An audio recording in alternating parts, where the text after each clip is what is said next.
Guys One Cup!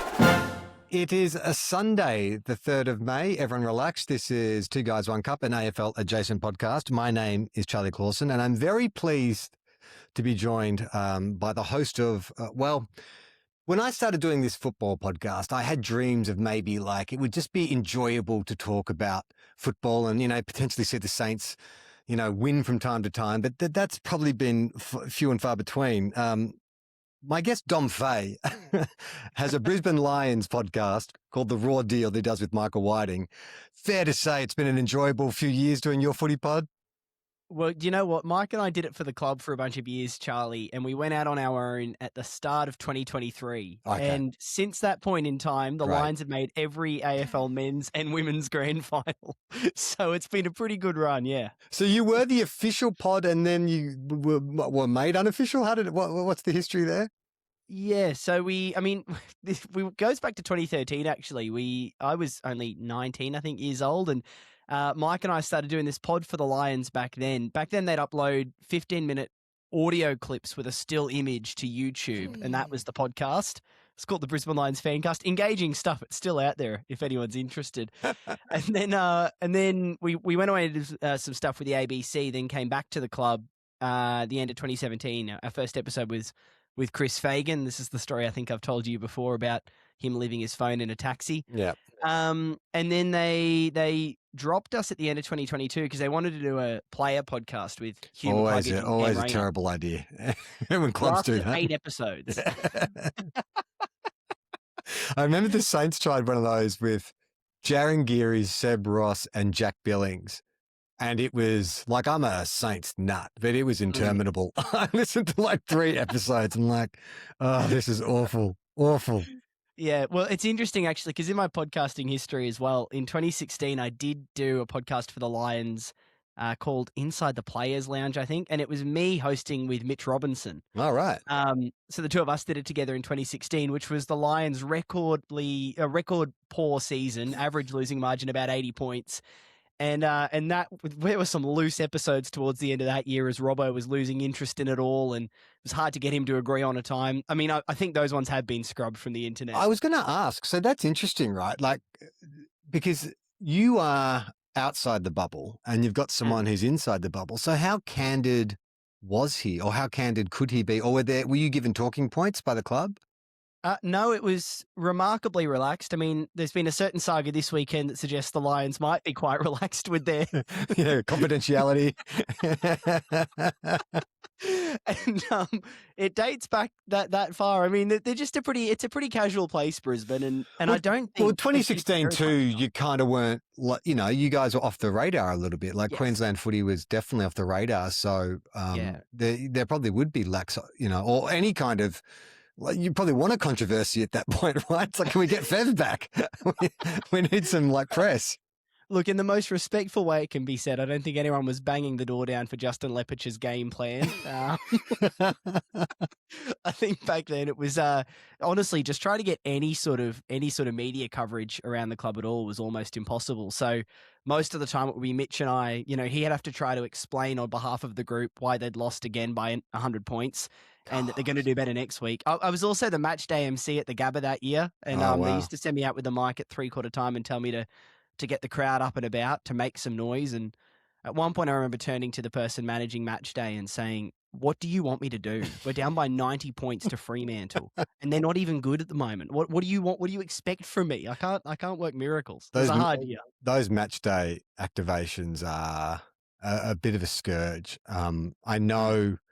I follow Terry Degani on Blue or Broad, the Carlton podcast YouTube channel. Yep. And he was saying that on Saturday's game against the Saints, they normally do like a karaoke at 3/4 time. And he said the club very wisely, because it's a home game at Marvel, just like, we've just seen the Saints kick 9 unanswered goals. Let's not cut to the crowd singing karaoke. Like, it's interesting though, because I live, Northern New South Wales. I'm not near a big football ground, so I can't get to the football as often as I'd like to, whether that's in Melbourne or Queensland. But I am kind of a bit disconnected from the evolution of game day and how it's become more of a family event like there are, especially if you go to one of the expansion team Yes. grounds like Gold Coast or GWS, they have a lot of stuff happening outside the ground it's almost to trick people into coming to the football. It's like, hey, it's a jumping castle and why don't you sign up for a membership or whatever? But it is Yep. interesting because like you got to make money somehow, right? And you got to, especially if you're a smaller club, you got to bring people through. It's probably not a problem Brisbane's had. Like your numbers have been solid since since Fagan's come in, or at least it's the second or Yeah. third year of Chris Fagan. Look, it has been pretty good. We did consider some bold stuff back in the day, though. I remember Greg Swan as CEO, this would have been the end of 2014, end of his first year. He proposed getting a live lion to games that would walk around the boundary line. That's so great. Well, I think North Melbourne did that in the 70s, right? The 70s or the 80s had an elephant going around Arden Street, I believe. Well, it was interesting because obviously the animal welfare groups pretty quickly arced up. And then even beyond that, I think probably the workplace health and safety people, the Lions, had to go to Swanee and say probably having the most dangerous animal in the world Yeah. It's not, walking around is insane. that also sounds like more of a Tony Cochrane type idea. I wonder if Tony Cochrane was like, can we harness the sun? Can we bring it to the Gold Coast? It's like, yes, Tony, look up. It's in the sky. Oh, Jesus. I wonder what that was. So you mentioned it before. Let's talk about Whiteboard Gate, Yes. which is so funny. Look, sometimes the footy media landscape, and you might be a bit more plugged into this with what you do and who you work with, but it's so hard to discern sometimes. Is this being made into something because we have to fill print and podcasts and all that kind of stuff? Or is there something genuinely wrong with this? Because my initial instinct and my initial read on that was like, oh, I'm assuming every club does that before. Like that seems like due diligence to analyze your team, have an understanding of your opponent, for at least your line coach to go through with your different lines and say, hey, we're playing these 6 guys. You need to know this about them, or the midfield or the back line or whatever it is. So I was a little kind of like, this seems like I can understand the Brisbane Lions being annoyed that someone they invited into the club took this photo and put it out there. But for people to be upset that like there was stuff written about the players, like the only kind of grey area is prior, right? Like that something was that his girlfriend was written as a strength, but you know, without any context, like if he's a former player, he's probably mates with them. I'm assuming that was a joke, and that they're saying like the best thing about this dickhead is his girlfriend. Like as someone who's been married to a woman for 20 years, who this kind of comment is made all the time, like, wow. You're batting above your average. I get it. I totally understand that. But the rest of it is just, you're a professional athlete. Like, you know, if people think that you're a hothead or you're selfish or like, isn't that just all stuff that they would expect to be reading in the paper or hearing from their own coaches? Yeah, I mean, I guess there's 2 things about it that have come to mind for me. One is we have a record number of news breakers in the AFL. That's the word that gets thrown around all the time. The Tom Morrises, Sam McClure's, Mitch Cleary, Xander Maguire. There's just this cavalcade of news breakers now. And I actually don't think there's that much news to be broken. So they're up against it to begin with. And I think also it was a 12:30 p.m. Brisbane versus Essendon game at Marvel. Like they would have been scouring for anything to spice this one up. Pretty quickly, even in the game, it was obvious this was not much of a contest. So I kind of think it was a melding of all these worlds, but it does seem for the agenda setters, Footy Classified, all these shows, they need a scandal. I think Caro is going to focus on the prior thing massively. That will be that is my instinct on that. But it's also you're right, like there are all these newsbreakers out there. But then there's the other thing, which is, and I've heard a few people, like it's funny, when we started doing this podcast in 2016, like, you know, part of the reason we did it is like Will did never really go online and read Big Footy or any footy forums or anything. And so I'd always tell him about what I'd read on Big Footy.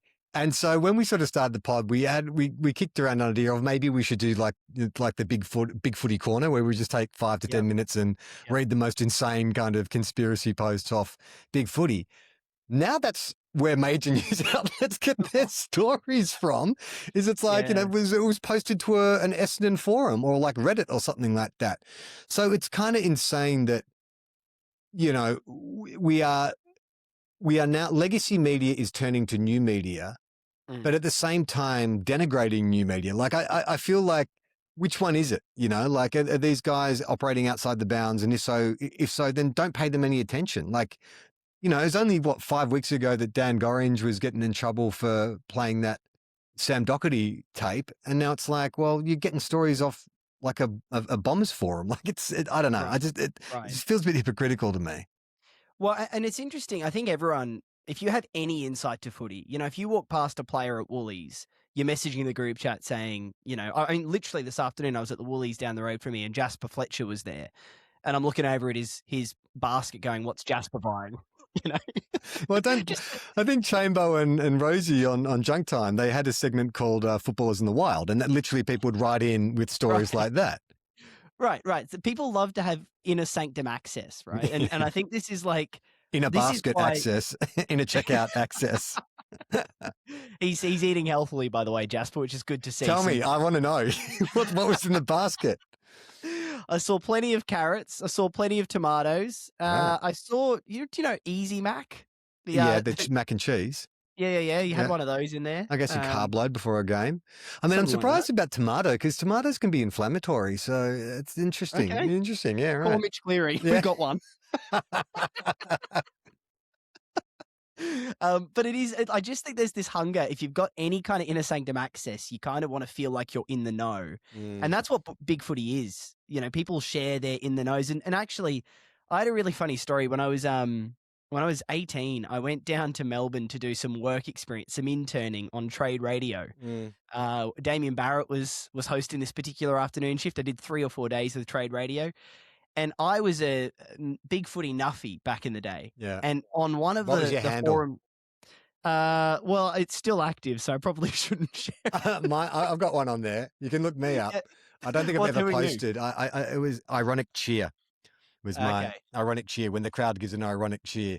But I never posted, or I think I posted once, and I got so flamed by the other posters because people look at your post count. And if you've only posted like 3 times and you've been a member for 4 years, apparently you're not entitled to an opinion, which is what I found out. It certainly is a bit like that. I mean, I've been on there since I was just out of high school and I still have that account. So I did post a lot back in the day and I don't want anyone trawling through. I don't know what I said at that age, but I remember one particular thread that I was on sort of one of the private boards. Do you know there's private boards on Big Footy you can be let into? Yeah. Yes. So anyway, someone posted, do you remember the Kurt Tippett saga that Adelaide had done something weird with his contract, which meant he could leave for a 3rd round draft pick? It was some draft tampering saga. The lawyers got involved. Anyway, in one of these threads, someone had posted that entire story a couple of days before it had gone public saying, I work at a law firm. We're currently working on this case and I'm work experience at Trade Radio. This is 2012. And I'm thinking, oh, do I tell Damien Barrett? This could be my moment. I could be a newsbreaker. Yes. But when I tell him where I got it from, is he going to just sneer at me? And so I never told him. And I've always wondered, could I have been a Mitch Cleary, Charlie? Was that my moment and I missed it? Well, I wonder what would have happened then because it's funny you bring it up because Tom Morris did a thing on SEN this week where I don't know what the segment's called. He does it with Kane where they look back at sort of big sports stories or footy related stories and it's the story behind the story. So they're talking about the Wayne Carey, Anthony Stevens bust up, you know, with Anthony Stevens' wife. And so it wasn't about that incident, the salacious incident, but it was about how the story reported, how like word got out, people here, this is before, I mean, internet was kind of around, but people weren't really, you know, sharing information like that. It was more word of mouth. And Jared Waitley got a tip off on like, if the barbecue was on a Sunday, it was Sunday night or Monday morning, Jared Waitley got a tip off and sat on it because he made some phone calls and someone went down and spoke to the head of like, you know, the footy boss down at the Kangaroos who denied it. And Jared Waitley sat on it for 2 days because he was like, oh, I don't know about this. Like it seems scurrilous and I don't want to run with it. And then I think it was Hutchie who ended up going, fuck it. I want to be a newsbreaker. If Jared Waitley and 4-year-old Dom Fay don't have the guts to drop this story, then I'll do it. Yeah, I mean, maybe that's it. Maybe we live in a world of Hutchies and Jareds, and some of us are bold enough to do it, and some of us are like Jared. Maybe that's the side of the divide I fall on. You know, I actually can relate to the whiteboard saga a little bit from an Essendon point of view, believe it or not, because when I was in under 13s, our coach went on holiday for a week and had a mate come in and fill in for him. And he'd written on the team list, he'd written a little note next to all our names for the fill-in coach, so he had an idea of what he was working with. Yeah. And we went to training and we found it in the new coach's kit bag. And so we were all reading what our coach had written about us. Next to my name, I was under 13s, old-fashioned but reliable. To this day, I'm like, I was 12. How does a 12-year-old play old-fashioned football? What is that? Was I doing like a drop kick instead of it's like a drop punt? And the thing is, in a lot of the commentary, people have said, this whiteboard saga isn't an issue. It's totally fine. It's not like we're talking about under 12s here. But that literally was. It literally wasn't under 12. I mean, Wow. I can't remember of anything. He wouldn't have been so stupid as to write anything like, this kid's a little shit. Like, hopefully gets rubbed out. No, but I do remember there was a feeling of like, oh my God, like you have this self-perception. But I wonder if you're a Zach Merritt and, I'm sure it's got back to him by now that like, they think you're selfish. Like, does he give a fuck? He's Zach Merritt. He's won like however many best and fairest. He's on $1 million a year. I just don't think elite athletes, that's going to be the thing. I mean, if they're that fragile that an opposition team has picked a weakness, because they have to pick a weakness. Like it is, it's a competitive sport, right? And none of the things that I read were, like, none of them were beyond the pale. Like, it was nothing personal. It was all about their on-field behavior. Even if it says he's a hothead or he's selfish or, lacks confidence or whatever, that's all relating to football. Yeah. But I think also on top of that, like if you're in the public eye at all, you've had to deal with a certain degree of criticism over the journey. I mean, he's being Bronx cheered by his own supporters. I think that would hurt more than low confidence being written on the Lions whiteboard. I remember when I started doing, I've had a long running radio and podcast partnership with comedian Zach Mander up here in Brisbane. And when Zach and I started making sort of sketches together about a decade ago, I remember when we got our first negative comment and it sent me spiraling for a few days. Until Zach said, Dom, there's some people in the world who don't like chocolate. Like there's nothing that's universally liked. And Ben Mackay would have dealt with this endlessly. He played for North Melbourne. I did note, though, that his weakness of no confidence was written in a different color. And to me, that is like, that. It's not like, because otherwise you imagine the players are just taking it in turns, going up and passing the pen. Someone's actually made a point of choosing a different color to write no confidence or zero confidence on the board, just to really emphasize it. Yeah, it's almost like maybe someone's come back in a day or two later after they've done the initial exercise and has decided we need to add this one in there. But it's not the first Brisbane Lions related whiteboard saga that I've heard about, because when I was doing the podcast for the club in 2018, they flew me down. I need to be clear here. I had no contractual agreement with the club. I had signed no NDAs. I was just doing it as part of the deal of, that I'd give them this content. And they flew me down for the draft in 2018 to sort of do a podcast with our recruiters. And they let me into their Marvel Stadium offices. I think they've moved now, but they were in the basement of Marvel Stadium, basically.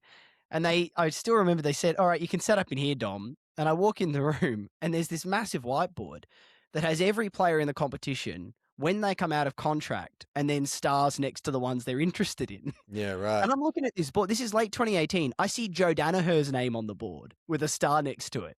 I see Calamar Cheese name with a star next to it. And I'm thinking, that's interesting. You're like, Danaher will never come to Brisbane. That'll never work. Just finished, 18th, 17th? No way is Joe Danaher coming to the Lions. Yeah, that's interesting, right? So do you think that was just like was that a trust thing, or was it just kind of like an apathy kind of? Yeah, I don't know. I mean, I think up here, as I said, people are pretty relaxed, and we don't, all those newsbreakers I mentioned are down in Melbourne. And 2018 is still in the infancy of this kind of crazy, like there's so many football shows now, especially in it feels like it's accelerated in the last 2 years, which is kind of, it's good and bad. I sort of, last year I felt a bit numbed by all the football coverage. It's like, I just don't know what to listen to or what to watch, because it's all so all consuming and it all seems to be the same conversation, just slightly different takes on the same topics, that now I've kind of just settled in. I've got my eye in. I know who I like to listen to. And so I won't bother scouring all the news channels. Yep. But the free to air stuff is the worst, I reckon. Like Agenda Setters, Footy Classified, The Furnace, the Sunday Footy Show is just diabolically bad. Like I don't know who that is for. Like it just feels so old fashioned. Like the set Yeah. feels like it's 20 years too old. The banter feels like it's 20 years too old. Like they're still bullying each other. Like, you know, as if like just move on. Like, yeah, Tony Jones has veneers. Like we can find other things to talk about. Yeah. But I really love new football media, you know, like there's so many great footy podcasts, and footy YouTube I think is really good as well. I did want to play one thing for you. I did mention Terry from Blue Abroad. Oh, no. They obviously like I was messaging Terry before the game, and you know, like as I've mentioned on this podcast many times, the idea that I'd ever have any kind of empathy for Carlton supporters or be on the same page with them at any point would have seemed impossible. But as Terry pointed out to me the first time we had him on this show, it's like modern Carlton fans have more in common with St Kilda fans than the previous generation of Carlton fans. Like he doesn't even identify with those guys. Like he's seen just as many wooden spoons as I've seen. And it's like, oh yeah, right. We are kind of the same. So I watched the Saints game at a Carlton mate's place on Saturday night. And it was funny because there's 3 times this year I've watched Carlton games, and each time they're just like, they're so anxious because they know what's coming. Because it's not just this year, it's almost 18 months of this. Anyway, obviously the Saints, you know, they do what every other team has done to Carlton. So Terry had his mate Joe come on, and Joe floated the theory that maybe the club's tanking because that's the only explanation that they've been in every game. And just watch where this conversation goes. I don't think we're tanking. I think we suck. So, yes, it's one of the two, clearly, right? It's clearly one of it's clearly it's one of the two, right? Oh God. And I feel for them. And you would understand. Like you went through those dark days of the Brisbane Lions. Not just that, Charlie, but my best mate, Jim, he's a diehard Carlton fan. And our friendship began in sort of 2015, 16, bonded over footy, kind of like you and Will over 2 bad teams. You know, and then we're both hitting pick 1, pick 2 together a number of years at the draft. It looks like the rebuilds are sort of on track together. And then 2023, when there's that Brisbane Carlton prelim at the Gabba, we've not made a grand final yet. They obviously haven't as well. It kind of felt like our friendship had hit this crux. We'd seen our teams rise together. And then I struggle to catch up with Jim now because honestly, I feel like I see a sadness in his eyes every time we talk. Well, like my life has gone like this and his hasn't. Well, that's what my mate on Saturday was saying. He was like, I just don't like feel anything for football anymore. And it's like, it's so sad because he loves the club and he loves football, but it just, all it does is bring him pain. And there was another guy on Blue Abroad, the fan cams last night, who spoke so beautifully. And it was exactly that, which is like, you know, football, like sport in general, right? There's no reason to follow sport or to be loyal to a team. It's completely subjective, arbitrary. We imbue meaning in these contests, which ultimately have no bearing on our lives, over which we have no influence. But there is this sort of sense of a transaction where you pay a membership, you know, you wear the scarf, you cheer your loudest, you know, you support them and buy merch or whatever it is. So then when a team, especially a team that like Carlton has all the resources in the world, like as a business, Carlton is a very successful organization. Like they are a well-resourced, well-funded club, well-connected. So this aspect, I do understand if you're a fan just being like, fuck it. Like Saints fans, we have every kind of reason to walk away from the club and never want to follow football again. But at the same time, our club's shit. You know what I mean? Like, what do you expect? It's like, you get into a relationship with a loser. You can't why is this guy still sleeping in his car? Like he's borrowing money all the time, like all that. You should have known better.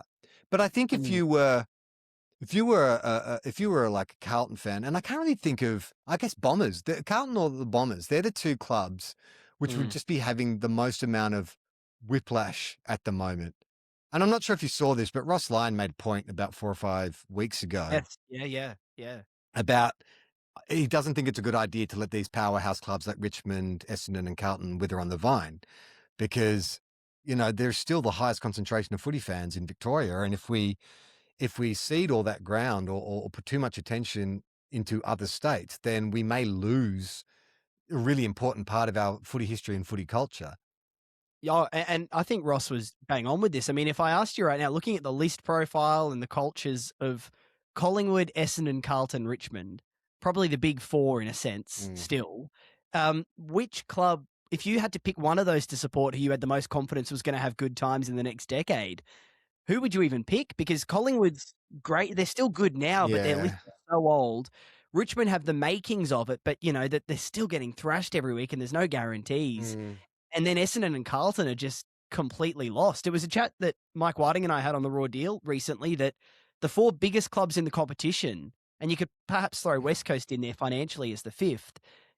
Really, I mean, there's some vague hope, but they're all really looking at a somewhat uncertain future. I would have to back Collingwood just for the day cost factor. Sure. I look at Carlton's list. I look at Essendon's list. Even Richmond, I'm like, well, they've got Laylaw, they've got like some good younger players, Armstrong, a few of those other kids, Rioli. Like, I can sort of see some excitement. Essendon, I guess you got Caddy. I don't know, but Dacos, I think, is generational. Like, Dacos is a Chris Judd or a Gary Ablett Jr. or Gary Ablett Sr. Like, he's changing the game. If he goes to Tassie, they're fucked. Like, they're fucked. Yeah. I mean, no, but I also just think Collingwood is also too big to fail. I just can't imagine, even when Collingwood are down, they're never really down. Like, that's true. They're not like something happened to Carlton. Something after they got, those kind of fines and stuff in the early 2000s, something happened. I mean, Will used to make the joke on this show that Carlton, it turns out when you can't cheat, Carlton are no good. But it's something spiritually has happened to them, and I think it's the same with the Bombers as well. Like, it's just the off-field stuff has. I had Marnie Vinyl on a few weeks back, and she's kind of relatively new to the Bombers, like started supporting 10 years ago. But even she was like, "Oh no, I could sort of see from the supplement saga how that hasn't ever really been addressed." And the problem is the coterie groups at these clubs are so big and so powerful. Yeah, right. They have a way of just kind of like, it's a refusal to acknowledge the rot or what's gone wrong, and just like assume that because we are big and powerful, we will just roll through this. We're not a St Kilda, we're not a North Melbourne, we're a big powerful club. But I think the landscape has changed. I mean, look at West Coast. Jesus Christ. Who would have thought that West Coast would be one of the most historically poor teams in history? But it seemed inconceivable, like even 8 years ago. And I think this is actually, one of the things that helped Chris Fagan a lot up here was that he walked into a complete basket case. There were no vested interests. There were no real coterie groups who had a sense of how things were meant to be run. He basically walked into a shack that was falling apart and was given complete open license to do anything he wanted. Whereas I talked to a couple of other people in the footy industry who I've known through the Lions when things like the Carlton job has come up, the coaching job. And they've said the thing is, the moment you walk in there, it's not just the CEO and the president you're reporting to or you're sort of beholden to. There's all these ex-players, all these special interests, all these people who donate hundreds of thousands of dollars to the club. And so basically what happens, it's a bit like a politician. You make compromise after compromise and you never actually have the freedom almost to blow the thing up and rebuild the culture from ground zero. And I actually feel for Michael Voss. I actually don't think it's him anymore. I thought maybe it was for a while. And then maybe to an extent, like there's obviously got to be the coach, the buck stops with him. So there is some responsibility, but I think that it is a personnel issue more than if you had to sort of like grade it. I think that, the coaching has obviously been underwhelming or not to the level it needs to be. He's not setting an example or setting standards that are being met. But I also just don't think the players are capable. Like, they just gave up on Saturday night. Like, you could see it. They just stopped running. Like, at one point, like, there's a goal that I think it was a goal that ended up being kicked by Liam Henry. He just waltzed it in from the goal square. And the setup play was Jack Sinclair, Dougal Howard kicks it to Jack Sinclair on the back flank wing, and Jack Sinclair stops, realizes that no one's coming towards him, just kind of casually jogs up the wing. A little bit of pressure comes, so he accelerates, and then he kicks to Mitch Owens, 1-on-1 out in the 50, and then there's two players to kick to just waiting in the goal square. So there's no zone, there was no man-on-man, there was nothing. It was just kind of like they just stopped, they've just given up. And it's just weird. It's just weird to sort of see a team kind of just roll over like that, especially a team that this is the one thing that everyone knows you suck at. Don't you think that you'd be extra? I mean, I guess it works two ways, right? It either is something that you become very paranoid about and it gets in your head and you just can't you get paralyzed, or you do everything you can to stop it happening again. Well, and I think back to, I think it was late 2024 where they had to win their last game of the year to make finals, and they didn't. And then it was only later that round, I think if Freo won a game they were expected to win, Freo would have waltzed into the 8, Carlton knocked out. I think it was Freo who ended up losing, and Carlton got in by default anyway. That's right. Yeah. That was the game that Higgins kicked the goal to knock them out, but then they came back in. Yes. That's the one. Yeah. And then Carlton travelled to the Gabba for the elimination final. And at one point that game, we were up 63-0 in an elimination final at the Gabba over Carlton. And I remember sitting there that night thinking, this is a group. Now, they fought back a bit, Carlton, but thinking this group's a lot better than what we're seeing tonight. Like, the players out there are a lot better. Something in the spirit seems to be broken. Like, it almost looks like, as you say, there is something spiritual going on here. And it's just continued ever since. Yeah, and you see it in kind of like the showdown this year was awesome, such a great game, and like, so I just had my daughter say, "Oh my God," but I assume she's just watching TV. She's not listening to what we're talking about. She's watching Carlton's second half. Yeah, that's right. That showdown was so great, and you talk about spirit and playing with like this, this real gusto. And I know, like, you're not going to be playing a showdown every week, but it Port Adelaide, for the amount of shit that they've copped this year, and Adelaide too, for that matter, like, Adelaide have massively underperformed, but you saw two teams who really just wanted it. Maybe it was the, state pride thing or whatever, but it was low scoring, but such a compelling game. And I actually have come out of it thinking, I'm not sure about Adelaide anymore. Like, I don't know. I think maybe they're kind of not that good, or maybe they're mid-table, a bit like, like where Collingwood and St Kilda and a few other teams are. But Port Adelaide, I'm like, their midfield is actually pretty stacked. If they can somehow hang on to Butters, and I don't know that they will, but Butters, Rosie, Horne-Francis, that's a pretty first-class midfield you got going. Oh, and if you get Alir playing again like he was the other night, you get Georgiades staying. Well, that's the big watch is, will Georgiades go back to WA? Will Butters come? And if so, then I reckon just stump up for 5 years of a rebuild, just get draft picks and don't worry about it. Butters is such a gun. Like, you're not replacing him.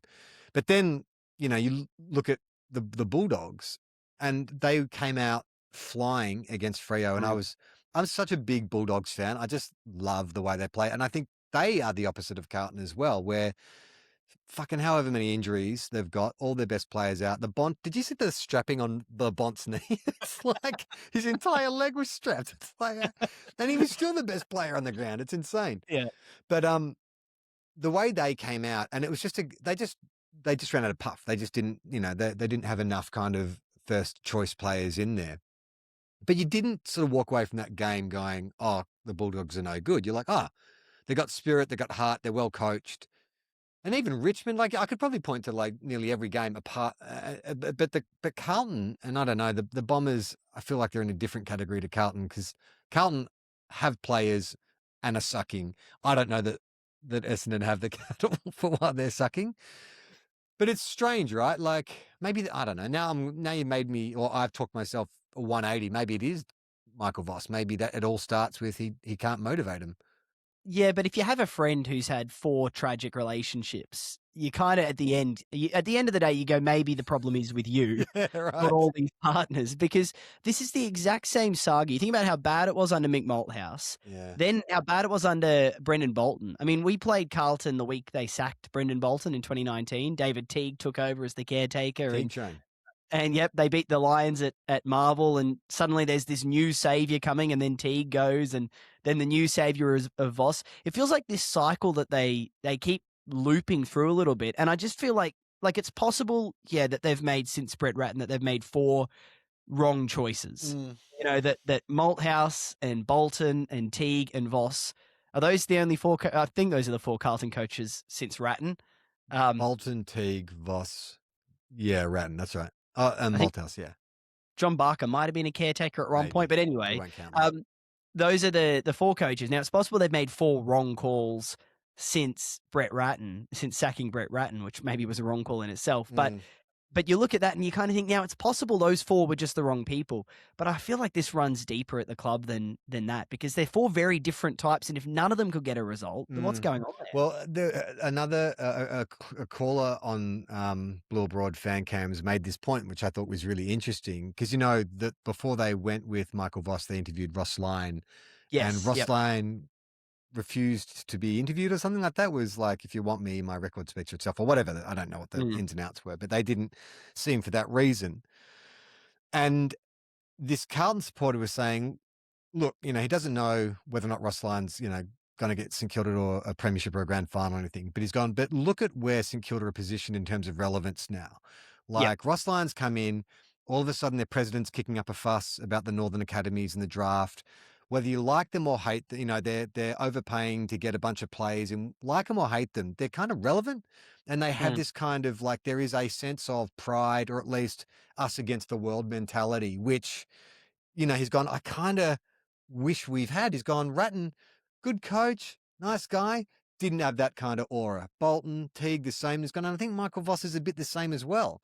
And I do kind of see that with Voss, because I like Michael Voss as a person. Every time I see him interviewed, I think he's really smart, got a great worldview. I think he's a really good leader. Like, I think, to me, he should just get out of football and just be like a corporate coach or something like that. He seems like the kind of guy who could just do corporates the rest of his life and just motivate people, and maybe making citizens arrests and all that kind of stuff, you know, like.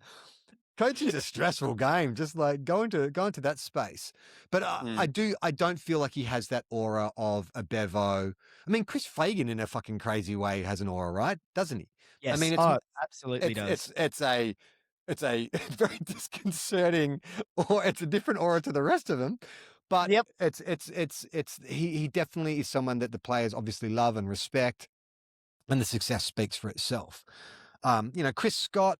There's a bunch of coaches who you just like, oh, that, you know, that guy really brings them some sense of command. But yeah, you look back at those last 4 coaches, you're like, oh yeah, maybe they should have gone for like I mean, I guess Longmire would be that's the one that'll be, or Buckley, or one of those guys. That they're the 2 that would be in the bullseye right now. Well, and Adam Simpson's already working there, isn't he? He's doing some. Like Adam Simpson. I think he's overrated. I think and I only say that because I think he hates St Kilda. He never gives us any credit. Yeah, no, I don't know. Adam Simpson, I guess. Yeah, I don't know. I don't think I don't put Adam Simpson in the same category as John Longmire. That seems crazy, right? They're both premiership coaches, but it did fall apart under Simpson at West Coast, and I think that is forgotten sometimes. Yeah, he got them to the flag, but the predicament they're in now, he oversaw their slide into that, which they didn't have with Longmire. There's no guarantee with that Messiah thing anyway. Like, you know, the Blues get Mick Malthouse from Collingwood, premiership coach, nothing happens. The Carlton tried it with Dennis Pagan. Pagan's paddock, get him from North Melbourne, get him to Carlton, disaster again. So, yeah. And you know what, Charlie, I think this is the really interesting thing is when the Lions got to the end of 2016, there was no sense of, we're going to go out there, we're a big club, we're going to find the right coach. There was honestly a sentiment of, who'll take us? We're desperate now. Who's willing to come to Brisbane? You're just swiping right on everything for the coaches. Yes. It's funny, right? Because Chris Fagan has said to us when we've interviewed him, this is a guy who wasn't getting a chance to senior coach anywhere else. He was 56 at this point in time, hadn't played at the top level. And he says to us, had I known what I discovered about Brisbane when I got up there, had I known that beforehand, I would not have taken the job, was his words. God. So there was such a desperation that we'll take anyone, whereas I still think the Carlton mentality is, well, we are Carlton, so of all of the land, we're going to go out and get the one we want. I almost wonder whether you need to be, this sounds weird, if Carlton need to be a bit more desperate and just admit that they're, they say this with alcoholics. Step one is admitting you have a problem. Yeah. Admit you got a problem and say, can someone please just help us? But isn't that isn't what you'd say they did with Teague and Bolton? Like they feel a little more desperate kind of moves? Yeah, although Bolton at the time, he'd just replaced Alistair Clarkson for a bunch of time at Hawthorn when Clarko had that health issue. Yeah, and that was when every Clarko assistant was getting a senior job.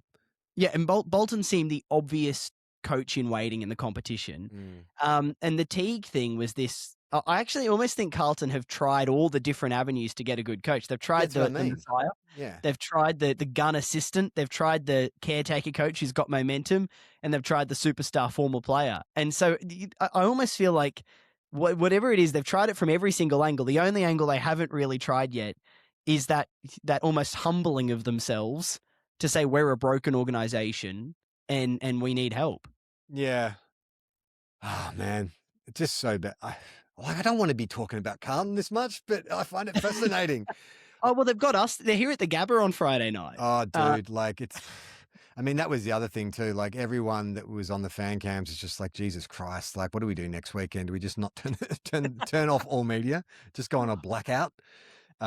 Yeah, poor old Harry, like Harry Mackay, zero confidence at the Gabba with that unforgiving crowd. Like I just can't imagine. Like Paddy Cripps Cripps and Walsh were getting caught holding the ball against us, and like it's just that's a real bellwether, right? Like that, because they're a contested team, and when your two best contested footballers. Oh yeah. Anyway, I want to move on from Carlton because I've been sitting on this letter for a while. For you to talk to you. This is from Gus. Hey, Charlie, love the show. I hate to be that guy who sits with his arms crossed in the corner harumphing about a random stat because I know it's not that kind of podcast. You're right there, Gus. But I've noticed that you keep saying the Lions won the premiership after starting 0-5 last year. You keep repeating this on several episodes, including on the Raw Deal podcast, which I don't recall you guys correcting me on. And I just want to point out they actually had a cracking start last season, winning the first 5 games before their first loss to Collingwood on Easter Thursday. What you're confusing it with is the 2024 season when they went 0-3, then went 3-5-1 by round 8. Not that I mind you inflating the legend of Chris Fagan, but because this fake news is just too good to be true. Right, okay. So, look, yes, Gus, vibes-based show. How come you didn't correct me? Do you not remember me saying that you guys lost the first 5 games last year? Oh, I do remember you saying it, yeah, but I felt like we were in a flow, we were in a moment. I didn't want to be that guy who said, actually, Charlie, I think you'll find. And the thing is, 2024 was the horror start to the year. I think it was Anzac Day 24. We lost to the Giants. I thought it was 2-5 we went, but I could be wrong there. Gus might correct me now. I hate to be that guy again. But we got trampled by the Giants, and it looked like it was game over at that point. So it's been a weird turnaround. I do remember the narrative around it because the thought was, you lose a grand final and then you come into the next year heartbroken, and that's what's happened at Brisbane. That was the chatter, right? Yeah, and I think also, we were up by 46 points, I think, near half-time of opening round against Carlton, funnily enough. And just on the stroke of half-time, Kitty Coleman did his knee. And, I mean, it's maybe a bit hard to remember right now, but Kitty was considered probably our most important player coming into that season. He'd been our best on ground in the prelim and the grand final the year before. So we lose Kitty at half-time for the season. Carlton have this barnstorming run home and get over the top of us.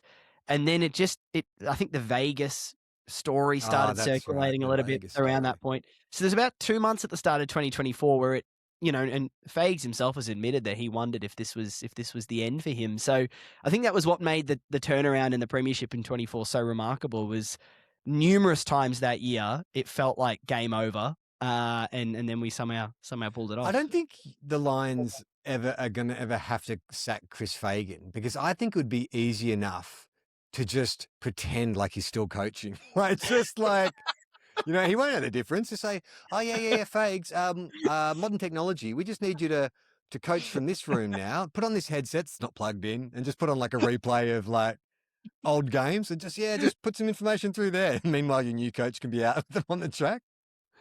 Well, there's a wonderful, I don't know what the best word to sum Chris Fagan up is. I mean, I've met him a bunch of times now. We've done a couple of live events with him, and he is everything you think he will be. He's the most earnest human being. That's the best word I got for him.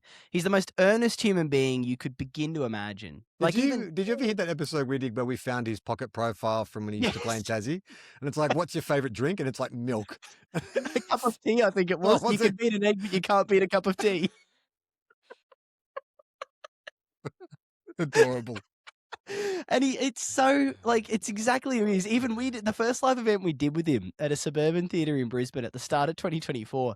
Mike Whiting and I are backstage, waiting to go on. You know, we're not about far from starting, and he hasn't shown up. And I'm starting to get anxious that, you know, did we give him the right date or whatever? Turns out he'd lined up out the front with everyone else. With everyone who's got a ticket to the show, he's just standing in the line. An evening with Chris Fagan. He's like, well, I better know I'm at the right place. That's so great. I adore that man. He's honestly, and what he's done for this club, it could not have been more broken at the end of 2016. And I honestly, I think I'm going to have significant grief when he leaves. Oh, I'll never sure. love a coach like this again. I think the league will, because he's so unique. And what he's done is so different, and he's just bucked the trend. And also considering, you know, he came from the Alistair Clarkson school, and Alistair Clarkson is still such a fucking hard ass and, you know, drill sergeant. The fact that this guy came out of that system and is so gentle and compassionate and capable of getting the same results or motivated to play the same way, but with completely different tactics. Like, I think it will be, I hope he has proteges that will carry on that legacy and those learnings. Like, I hope that out of, you know, if you guys do another three-peat, that, you know, there's another 5 coaches that come out of that, like there are now, like ex-Lions, you know, players who are coaches now. I think that would be a great legacy. I just want to take it back to 2 guys, 1 cup territory with another bit of mail. Sure. You observed the Bombers on the weekend. This is a letter from a Bomber supporter called Harry. Hey guys, as a Dons fan, I've been asked a lot by my friends and family, what does Essendon need? And I've always struggled to articulate it. I realize you and the 2 guys, 1 cup family will be the only place that understands my answer, because it's not statistical or strategy driven. It is a pure lack of aura energy in certain areas. So here it is. In my personal opinion, these are the 3 things that Essendon need to be back in tension for finals and flags. 1, a player that wears long sleeves. Nope, we don't have a single one. And the finals day count continues to tick upwards. Coincidence? Players like Cozzy Pickett and Alir don't wear them full time, but they break them out occasionally, and they're superstars. We need a designated long sleeve player. Who would it be at the That's Bombers? a tricky one. It's tricky because often it's a defender. Yeah. That's often the way that it seems to go. Yeah, you're not going to get Nate Caddy or Zach Merritt wearing sleeves. No. What about No. Isaac Kako? Sometimes you get a small forward in long sleeves. I actually think Jordan Ridley. Oh, I know yeah. he's been injured a lot lately, but off the halfback flank, I could see he's a gun, Jordan Ridley. It's so interesting that their best footies he comes back into the side and they beat Melbourne and nearly beat the Gold Coast on the Gold Coast. He gets injured and they're back again. Yeah. He's such an important player to them. And I reckon he could rock the long sleeves. Number 2, tattoos. Don't really know how to elaborate on this one. There's just simply not enough ink on this squad. That needs to change. Yeah, I think so. Maybe just draft a few ex-Collingwood players in. Number 3, a mongrel grub barometer player who other teams hate but you love to have on your team. I'm talking Braden Maynard, Tom Papley type bastard who boils your blood as an opposition fan, but you'd throw the purse at them to have them in your kit. We need an A-grade thug who's pissing off the back line, slotting impossible snaps and turning up the dial for the rest of the team. That is true. They used to have that in the 80s. They always had like a bit of a shit stirrer. Darren Buick was a classic one in the 80s, I remember. It's just kind of like, it's just annoying kind of. Jake Stringer, you had Jake Stringer for a while. What are you talking about? You had him. He was right there. Annoying as all fuck. Yeah, although I guess Stringer, I mean, the thing about Stringer is I don't think he cared enough about the team or about the game to really harness his full kind of shit stirrer potential. Except every 3 years when his contract was coming up. Yeah, well, that's when he'd be great at it. But I almost think that could be a great rebuilding almost metaphor for the Bombers, is to try to go after the, I'm thinking of Hayden Ballantyne historically, even Mitch Robinson when he was up here. Go after those types. Like who a everyone's real gonna hate. pest. Who's the biggest pest forward pocket in the game today? Like It's got to be Papley, doesn't it? Jack Higgins is a pest, but he's not irritating. He's just more goofy. Yeah, Tom Papley. He gets in your face. Ginnivan's still up there, although he's temporary. He's going through a bit of a Saturn Returns metamorphosis, isn't he? He's turning into this sort of mature, not only player but observer of the game. He's got his own fashion brand. He's really mature. He's blossoming before our very cheeky Jack. No longer. I'm gonna have to retire the nickname. Well, I mean, maybe his teammate then. Maybe it's Nick Watson. He's got a bit of it, the wizard. Yeah, no, probably definitely too good though. Maybe too talented. Yeah. What about Dudley from Freo? No, he's not really. He doesn't really chat back. He's got the right frame. He looks like he could be a pest. Is who's that Port player? Is he still going around? Sam Powell-Pepper? He's a bit of a pest. FPP. Yeah. Is he still going? I don't know. I don't think he's a pest. He's more of your battering ram enforcer. Yeah. Okay. Yeah. All right. But all right. Well, Isaac Kako is your dynamic forward pocket. Here's what we do. Isaac Kako gets a long sleeve jumper, gets a sleeve tattoo, and takes a course in shit talking, and then the Bombers will be flying back up the ladder in no time. I reckon he could do that. And plus I feel like that's the perfect spot. You want your small forward to be the pest. I reckon that's a great idea.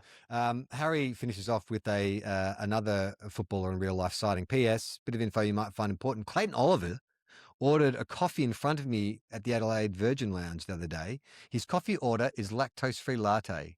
Do what you will with that information. Doesn't want diarrhea before a game. That's what surprises me because he's got a similar makeup to me. Does it really? All right. Well, no, he's got a similar complexion to me, Clayton. Very fair skinned, a bit freckly. And I've often been told that I look like a kid who drank a lot of milk when I was younger. There's a lot of dairy in my complexion. That doesn't make that.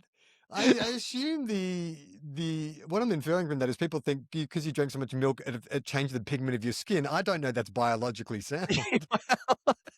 I think it's more that there's the Milky Bar Kid type. Oh, you do look like the Milky Bar Kid. If you had some rimless spectacles on, you'd look like the Milky Bar Kid for sure. Yeah.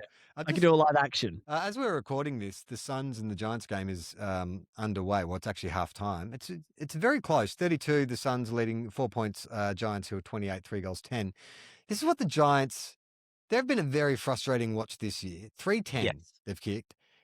They did this against Sydney as well. Did you see it in the Sydney game last week? Yeah, I did. Where they just couldn't kick straight. And it's I worry about the Giants more than I worry about the Suns. I think because Queensland footy is doing so well, and the Suns list seems okay. But if the Giants can't get their shit together, I'm very scared for them. And honestly, they should have won. I'm bold enough to say this as a Lions fan. They should have won the 24 flag. They were 44 points up on the Lions midway through the third quarter. There's no way you should be losing a home semi-final by that margin. And I don't think there would have any issues with the Swans on grand final day. If they'd got through Geelong, I reckon the Giants won the flag in 24 and we beat them by a couple of points in this incredible comeback. I reckon that was the year. I think that is the story of the Giants. It's been 2016 as well when they should have beaten the Bulldogs. Yes. And then you imagine they would have gone through the Swans again. So there's a couple of chances gone begging with the Giants, but it's just more I love, Alex Williams, obviously a friend of the show, and he's got me into the Giants, and I've gone to a lot of games. And I do genuinely think that Giants fans are genuine footy fans. It's just not enough of them. And that report came out, which was horrifying, that there's 100 people playing football in Western Sydney, participation rates. And I think the issue I have with the Giants, and I remember feeling it back when they announced the side, was nobody associates with the term Greater Western Sydney. It's almost like a town planning term, or it's a political term. They should have been the Penrith Giants or the Parramatta Giants, that's right. Yeah, they had to give them an identity and a location, because otherwise it's too easy to opt out and not feel like they're my team. And I mean, you look at those different Western Sydney rugby league teams, people think they're a Penrith person or a Parramatta person, Yeah. not necessarily a greater Western Sydney person. But that's the idea, right? It's the same reasoning as behind the Western Bulldogs. Is like we want to encompass the entire West. We want that entire supporter base to come with us, rather than St Kilda experimented in the 80s. I went down a bit of a rabbit hole.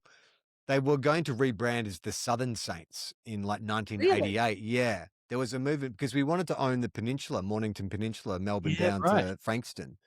And so they even came up with artwork, some merch. Because I remember my now sister-in-law, she was my brother's girlfriend at the time, having like a Southern Saints jumper. And so I was online because like, oh, what a great bit of merch to find. You can't get them anywhere. But I think that falls more into what you're saying. It's like if St Kilda became the Southern Saints, there's no identity there. Like St Kilda's a famous suburb. People have ideas about it. It's romantic, it's considered artistic. It was, kind of dodgy for a while. There's all these kind of associations with it. And especially if you're trying to establish a new team, I think you're right. Saying GWS as opposed to specifically this area, and we're leaning into this identity. I think if the Western Bulldogs had started as the Western Bulldogs, I don't know if it would have been as successful. They had all that history of Footscray, and then they rebranded. And if you did a survey, I don't know if anyone in that part of Western Melbourne has actually been converted because they changed the name from Footscray to Western. Yeah. But it did give them an identity early on. It gave them a home base early on. And I just feel like that's something that the Giants, the whole way through, they feel a bit still, that name feels a bit corporate. And I don't really feel like it's in the roots of that area yet as a result. Well, just to bring this whole podcast full circle, I was on Big Footy not long ago. I think I was on the Giants forum just checking out what their 4 fans were saying. And there's not many threads there on that page. No. And one person was saying that they think the big miscalculation was trying to establish a Sydney Giants rivalry from day one, when what they should have done is lean into more of a fraternity, like a brotherhood at first, where it's like we're the Sydney teams. Because they said what happened is that you had Swans players going out to the Western suburbs to run clinics and stuff. And they were people that, someone might recognize, like a Brett Kirk or whatever. There's a better chance that they're going to recognize them than some Giants player. So the AFL bet on Israel Folau in getting people, but everyone knew it was a stunt. It had no authenticity to it, and people can smell bullshit from a mile away. And he was saying, as soon as the Giants came in, they just ended all the Swans school visits, clinics to the Western suburbs. And they said it was just a huge missed opportunity, because now you've just got these essential strangers in orange and charcoal coming to, school saying, hey kids, like, do you want to play this game you've never heard of? So that makes a lot of sense to me, that, that maybe they should have just, because the Giants as a team and as a organization are extremely well run, and have had way more success than any of the other kind of recent expansion teams. But yeah, they've just, I don't know. I'm worried for them. Oh, and it's interesting, right? Because I know you've said a bit before that you look at the Suns and you wonder how many diehard Suns fans there are, but you compare the Suns to the Giants. I work on the Gold Coast, so I live in Brisbane but work on the Gold Coast, and the Gold Coast has never had a good sporting team. And I feel like a friend of mine who's born and bred Gold Coaster says the first out of the Titans and the Suns to win a premiership, because neither ever have, the first to win a premiership will win the Gold Coast. Really? And that's the theory. Okay. And because they've said realistically, we haven't had a team get massive support yet. But why would they? The teams have both largely been garbage almost their entire runs. So why would anyone support them? Yeah. That's the same anywhere. And even then, even the Giants have been in the finals a whole heap, and still the Suns have higher home crowd attendances, higher membership. I'm pretty sure it's higher membership. But they've made a real imprint in local footy. Queensland's the second state for participation in the country now, behind Victoria. So I actually think they've got a lot of the Gold Coast one right. And I think if you get a good team there, you might start to see that have fruition. Whereas this is maybe going to be controversial with those 4 Giants fans, but I'd move them to Canberra. I reckon they sold out Monica Oval for a game between the Giants and North on a Sunday at twilight. They sold it out, Charlie. I mean, you wouldn't sell that out at Marvel. Yeah. You wouldn't get close. And I've heard it's actually a great game, the ones in Canberra, when it's not snowing. But I've had people have gone to. We had a listener who's American who came out to Australia and was like, "I'm going to go to a game," and he went to see the Yes. Giants in Canberra, and he had a great time. He said it was a really fun experience. Mm. All right. Well, I think we can leave it there. Just a public service announcement, because I know people have been asking where Will is. And yes, Will is taking some time away from the show this year. He's just got some personal leave, some things he needs to deal with. But he's okay, and he's planning on coming back to the show. But it'll probably be sort of around the middle of the year before you hear him back. So it's just going to be more great guests like Dom and others. I'll have to start recycling soon. I think I've exhausted the Rolodex. Like Chris Fagan, I've got all my contacts written on cards on an actual physical Rolodex on my desk. Well, do you know what, Charlie? If you need me again later in the year, I'm around. I'm in the reserves. You can call me up at any time. But if I'll give you a tease, I've got a story of the day Chris Fagan called me that I could share with you next time if you want. Oh God, that's a great bit of sizzle to go out on. Also, I do a live teams and tips on Thursday night on our Patreon. So if you'd like to sign up to our Patreon, you can sign up for any amount, as low as $1, up to however generous you want to be. But it's always a good time. We do a live stream on a Thursday. We talk about footy. We talk about the teams. And there's also a Friday live stream that's more of a general chat, more kind of TOEFOP related. Dom, we like to finish this show with a football cliche. I'll give you a second to put one in your head. Normally a rule or something that gets shouted out during a game. You got it? Yeah, I got one. Okay, that is 2 Guys, 1 Cup for this week. I'm Charlie Clausen. Play on, not 15. That's a super goal. God, I lost my head. Little footy-loving dickheads, dreaming about a Premiership Cup. We love our clubs, but they never win. 2 flags in 100 years. That shit house. If you think we'll be insightful, clever, or just well researched, we're here to say that's not the case. We'll just go out and wing it. We are 2 guys, 1 cup.